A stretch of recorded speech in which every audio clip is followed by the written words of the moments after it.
Wind it back.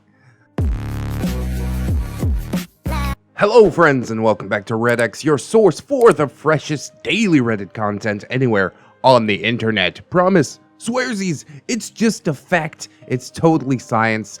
Go ahead and look it up.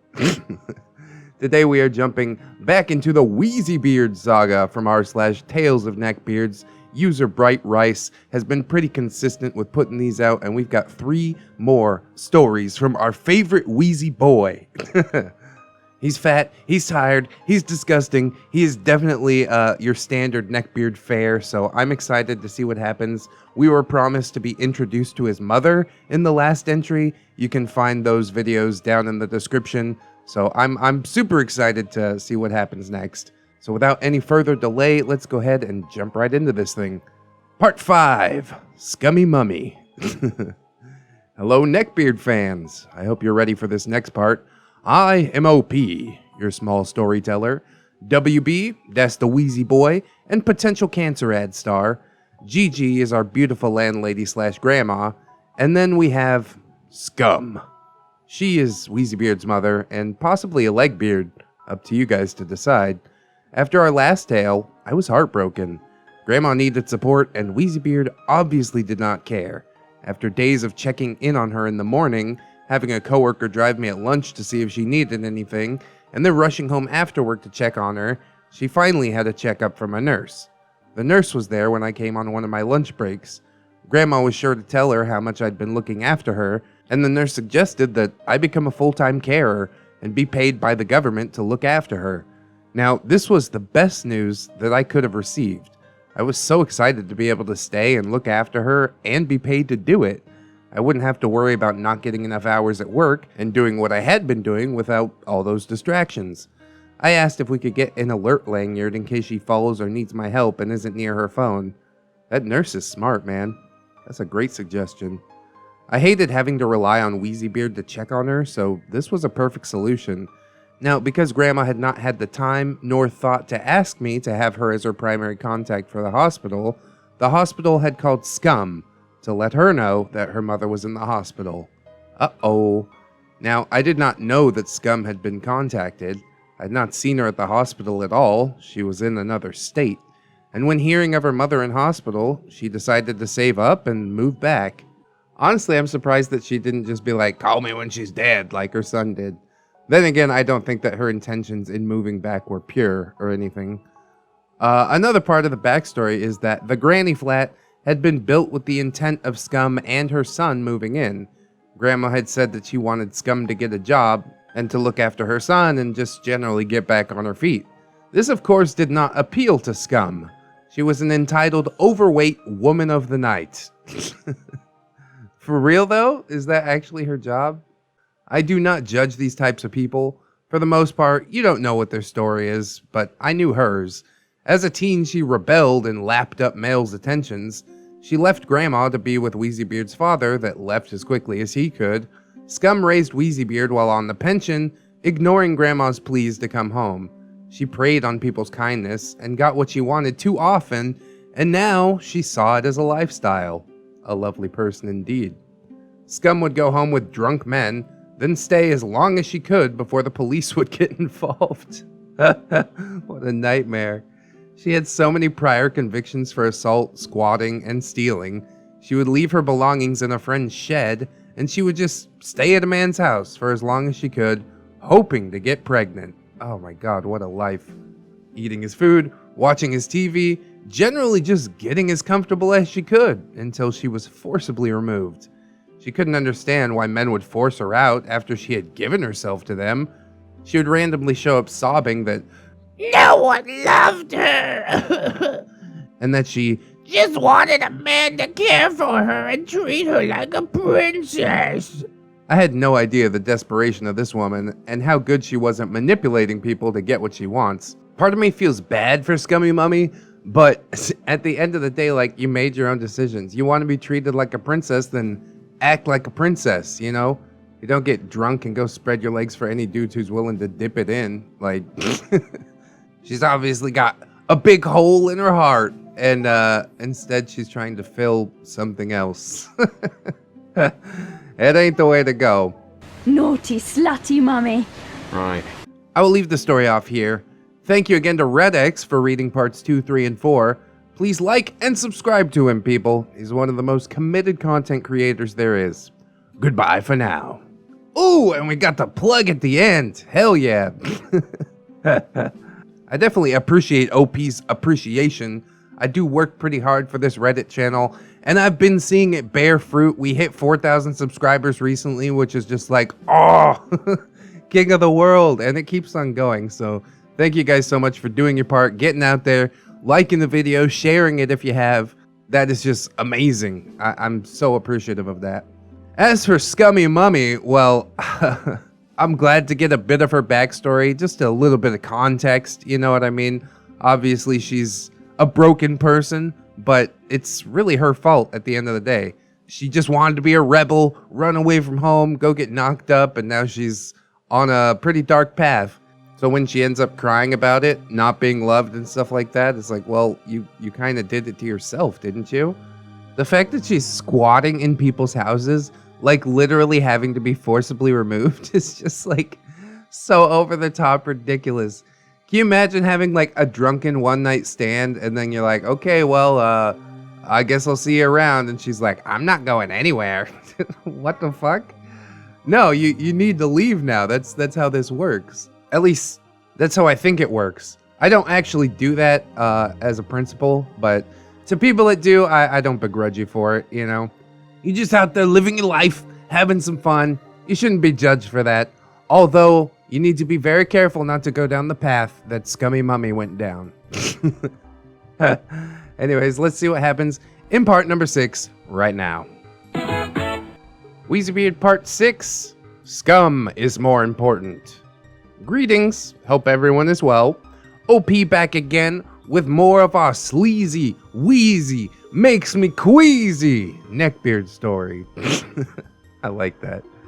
I'm sure you already know the characters at this point, but we'll go over it again. There's me, OP, our neckbeard, Wheezybeard, his mother, who is Scum, and our beautiful GG, who is Wheezybeard's grandmother. Although I'm pretty sure there was some sort of mix-up at the hospital, because no way is Scum biologically grandmother's child. By the way, I'm sorry I don't exactly remember every word, but I'm mostly going off of memory here. I was enjoying the life of being Grandma's carer. I got to spend all day with her, my dream job. We would do everything together, and she would make the most mundane tasks somehow fun. I didn't want to go home until I absolutely had to. One night, after work, I came home, and everything I owned was out on the lawn. Walking into the house, I was confused. Neckbeard sat, eating KFC with a big shit-eating grin on his face.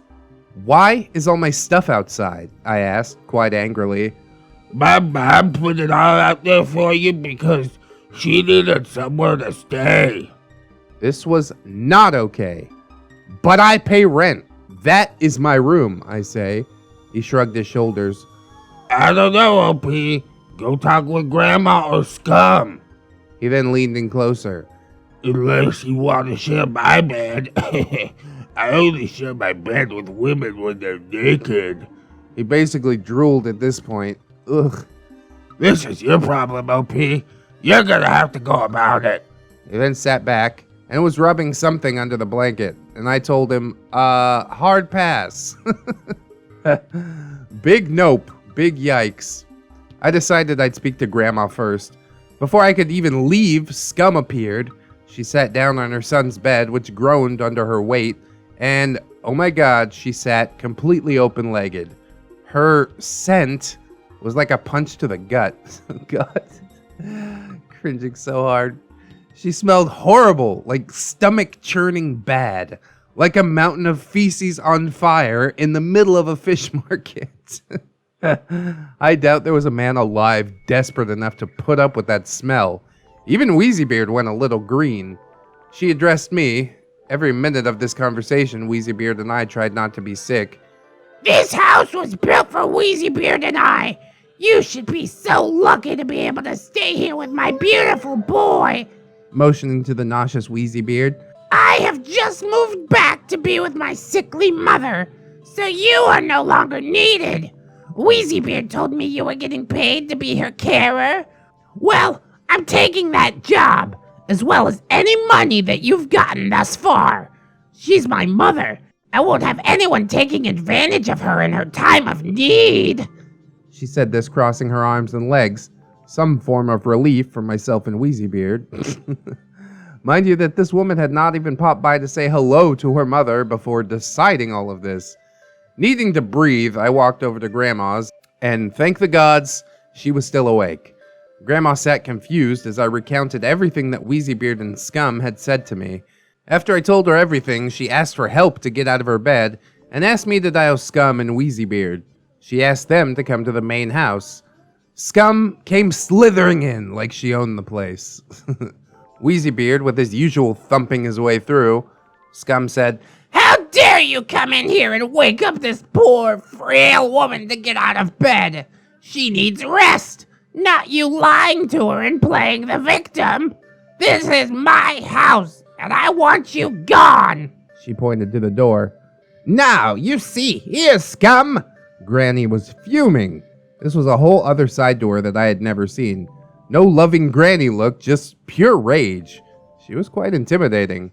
This lovely girl has been nothing but a help to me from the moment she moved in. While you were out trolloping around, she had to put up with that creep. Trolloping around. Oh, it's such a grandma word. I love it. She motioned at a shocked, watery-eyed man-baby. You've not seen me since you dropped him off with me. You are an entitled brat. You were given that house on the premise that you would raise that poor boy, which you did not do, so it is not your house. After many attempts to end your slutty behavior, I gave up and told OP she could move in. You are going to pack up all your stuff and move all of OP's stuff back to where it was right now. Wow, Granny got some fire in her, I'll tell you that. Scum was starting up one of her tantrums. She protested that she was Grandma's daughter, and I was driving a wedge between them, and that she rushed back home to be with Grandma. Going on to say that the past is the past, and blood is thicker than water. Grandma, being the bright woman that she is, bought none of this. I will not have your son see women, let alone his own mother, reducing themselves to sex toys for a place to sleep. She then turned to a sobbing Wheezybeard. Wheezybeard, I do love you, but I will knock your teeth out if you ever try preying on a desperate woman ever again. Do you hear me, boy? Wheezybeard violently nodded his head, and without another word went home with his tail between his legs. Scum went outside to have a fit, begging one of her many uninterested contacts to come and comfort her. Shut up, tramp, save it. Grandma is my hero. I tucked her back in and sat on her bed as she let out a few tears. It hurt her to say those things, I could see that, but she had bottled up so much, and finally she released it. She always put on an act of being completely together, but I watched her agonize over her love of her daughter. I told Grandma that her daughter was a grown woman who was just too set in her ways. Grandma nodded, and we talked about what could be done tomorrow. Half an hour later, Scum knocked on the door. Grandma went right back into defensive mode. What? She said quite coldly. No one will let me stay with them. Can I please have OP's bed for tonight? Scum said with tears in her eyes. No! You will sleep on the lounge room floor. You set your own bed up. Scum huffed, but accepted this and walked away. I'll end this story here for now. This one was a bit longer than the other ones, but I wanted every detail in this one. Reading everyone else's stories, they had so much detail that I could picture it. I've been trying to add more visual language, so hopefully y'all like it. Thank you so much for everyone's continued support. Y'all make this stuff so fun to write, and much love to ReddX. I hope you read this on YouTube because you are able to read it exactly how I would want it read. Wow, that's so nice. Thanks again. Bye for now. I think you did a great job with the descriptive language, OP, if you're looking for my opinion. What was that? Feces on fire in the middle of a fish market. It killed me. God, it still kills me. It's like something straight out of r/rare insults, and I'm living for it. It's so great. I do feel really bad that, Grandma had to say those things, but it's nothing but what those two needed to hear. You know what I mean? Sometimes you gotta be cruel to be kind and give people a reality check. Scum is a lazy hooker. Wheezybeard is a creepy guy. Like, offering to share his bed, but only if OP's naked. Like, who are you, dude? That's probably the most, straightforward and horrible thing that he's said thus far. So, it is still yet only devolving, and I guess we'll see how much worse it can get. I'm so glad that none of Scummy Mummy's contacts went to pick her up or save her from this situation. Obviously, she's really given up the only card that she has to play at this point. And if she's really squatting in people's houses, why would you ever invite her back in, That's insane. On top of the squatting situation, I also think that it's largely a case of, why buy the cow if you're getting the milk for free, Quite literally in this case. It's a lesson hard learned, but hopefully both of them learn something from the harsh words. Although it seems like maybe this sort of advice is not going to penetrate their skulls. They're just too thick-headed, Anyways, we got one more part, so let's jump into it and see how it goes. Wheezybeard Part 7, an interlude. Hey guys, this story for a lot of people is getting quite heavy, so I thought I might share a few little moments of my time with Wheezybeard as my roommate. This predates grandmother's fall. Ooh, we gonna Tarantino this right now. Wind it back. Story 1. Now, Wheezybeard has trouble breathing. Duh. So he snores really loudly. You can always hear him choke and struggle for breath. Now, no judgment on fat people. You do you, boo, I guess. But generally, when you lose weight, you lose the weight on your throat, so you don't snore as much. Yeah, that's like sleep apnea or something like that. Wheezybeard thought if he got his lymph nodes and tonsils removed, it would open up his airways. Now that's science. I guess it kind of made sense in a way, but it wouldn't get rid of the problem. The guy was absolutely set on having them removed, even before I met up with him. Unfortunately, he's also the biggest crybaby on Earth, and after returning from a day surgery, he needed help. I do not know why he didn't think of how he was going to get around after this major operation. Grandma couldn't get to this house, and he obviously couldn't afford a nurse. In his mind, I was his nurse. My larger chest and hips were signs to him that I was the mothering type. No, mate, that's not how it works. He's a big boy. I would need a crane to get him up and down from his bed, so Beardo decided that he simply wouldn't leave his bed and would just pee in a Mountain Dew bottle. Ah, it works. He would throw a tantrum every time I ignored his requests. I think he had some kind of nurse and baby fetish too. He would ask me how much it would cost to either wear a sexy nurse outfit and play doctor, or change his nappy and give him mommy milk. Oh, God. Oh, the cringe is strong. Get fucked. No amount of money or sympathy would get me to do any of that for him. He had serious mommy issues, which I guess we've delved into already. One day, he asked me to get him some lunch. I slapped together a Devon sandwich, and as I passed him a plate, he grabbed the plate with one hand and my wrist with another. He pulled me on top of him, and then tried to get me to feed him the sandwich that I made him. What the fuck are you doing? I yelled, as he used a leg to pin my body to him. Come on, we can do each other a favor.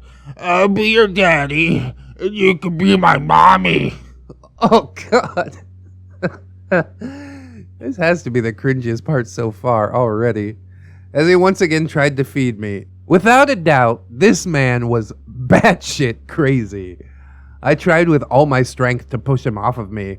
You're going the right way for a spanking, he laughed. Yep, that was the last straw. I elbowed him in his privates, and he instantly let go and cradled his bits. You heartless bitch! Here I am sick and sore, and you're making it worse. He was groaning in pain quite dramatically. You had a day surgery, and you were cleared to eat solid food just hours after. I'm not gonna play to your twisted fantasies, I snapped back. Get your food yourself. You are being a creep. More of a creep than usual. I turned around to leave for work, and then I heard something hit the wall, and I heard a fuck! I turned around to see Wheezybeard soaked. He had thrown his Mountain Dew bottle, trying to hit me, but it had bounced off the wall, spraying him with his own piss. Ah, you're killing me. I nearly died laughing as he sang, "It went in his mouth and his eyes." Oh, it's so good. God damn. Story 2. Wheezybeard was also creepy towards any female that entered the house. He would hover around, his loud breath always giving him away. He would also go on his good guy rants whenever I had a guy come over, but he would always wait until they went home to say that he would have stayed longer and made me orgasm a lot more. He could hear how unenthusiastic I was and wanted me to know that I could come to his bed afterwards for him to finish me off, and I wouldn't need to fake it. He'd watch tutorials and wanted to make me shake like a loud, sexy earthquake. That's a terrible line, Wheezybeard. Would you pick that up?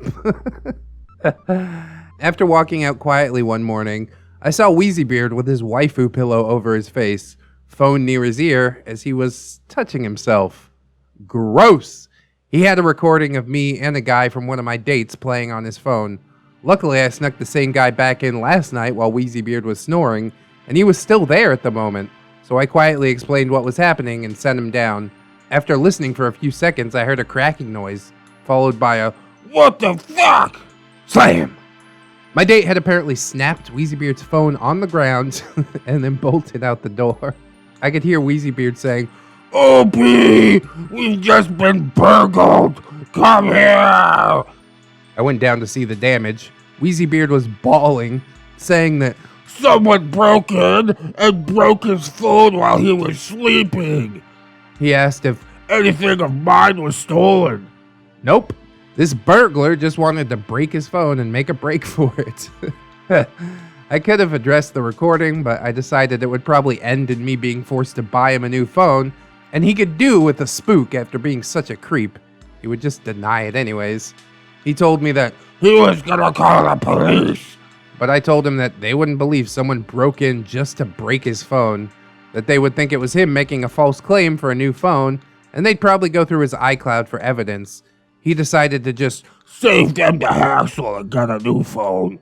He then asked, out of curiosity, when another man might be coming around. Hold up, let me check my dick schedule. After a while, I decided if I was going to stay, I might as well entertain myself. So I have a few more times I screwed with Wheezybeard's mind. To be honest, I don't feel bad because I did it when he was being creepy or an asshole as karma. Hope these stories gave you a bit of a laugh. A little interlude so we don't spiral into complete darkness as I tell you more of the Scum Chronicles in the next post. Jesus, OP. I don't know if I've said it before, but I am so grateful for you sharing these stories. I get such a kick out of them. Splashing himself with a bottle of piss is just so over the top. It's gonna make me laugh all day. And then I also enjoy dick schedule. Yeah, I'm gonna check my dick schedule. I'll pencil you in. The part that made me cringe probably the most is like, I'll be the mommy and you be the daddy or some shit like that. Oh god. You know this dude has a diaper fetish. It was a recent discovery for me since I did the r/neckbeard stories like top posts of all time. They were talking about like a furry diaper themed card mat. And I'm like, well, let's see what that would look like. And it led me down this whole deep rabbit hole. Just don't Google things. If you don't know what things are, don't Google them because it's never going to turn out well. Holy God. I'm not going to go any more into detail than saying diaper fetish, but probably just don't Google it. It's just absolutely hateable. I can feel kind of sympathetic for Wheezybeard having his phone broken. Like, honestly, that sucks. But yeah, don't be a creep and you won't have to worry about it. If he was actually sleeping instead of watching his Creepfest videos, then he wouldn't have gotten his phone broken, right? The method of deterring him from calling the cops as well is pretty genius. They're like, oh yeah, they're probably going to go through your iCloud. He's like, uh-oh. They're going to find those voyeur videos and I'm going to be the one going to jail.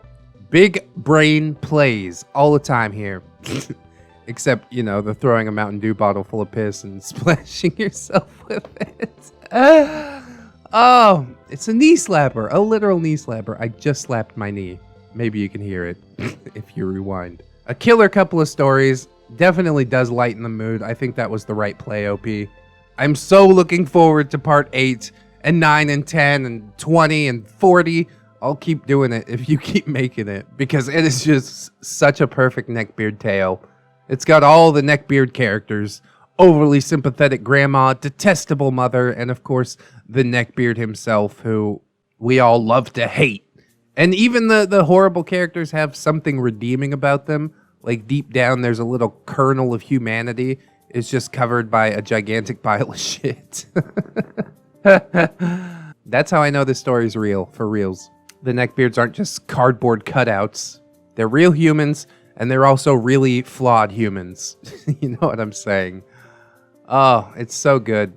I hope you guys enjoyed it as much as I did. If you did, I hope that you'll like, comment, and or subscribe, friends. That is always appreciated. We've also got a giant link swarm down in the description if you'd like to dig through that. We've got PayPal, Patreon, Twitter, Discord, Facebook, my other channel. There might even be some more stuff that I forgot about. And of course, I would be remiss not to thank my gorgeous, wonderful, beautiful, generous patrons. We've got Lady Nix, Crimson Albedo, Dot Nathan, Robert Waits, Just Austin, Pope Squid, Rebecca H, Cider Drinker, Tato Ferret, and The Last Shinobi.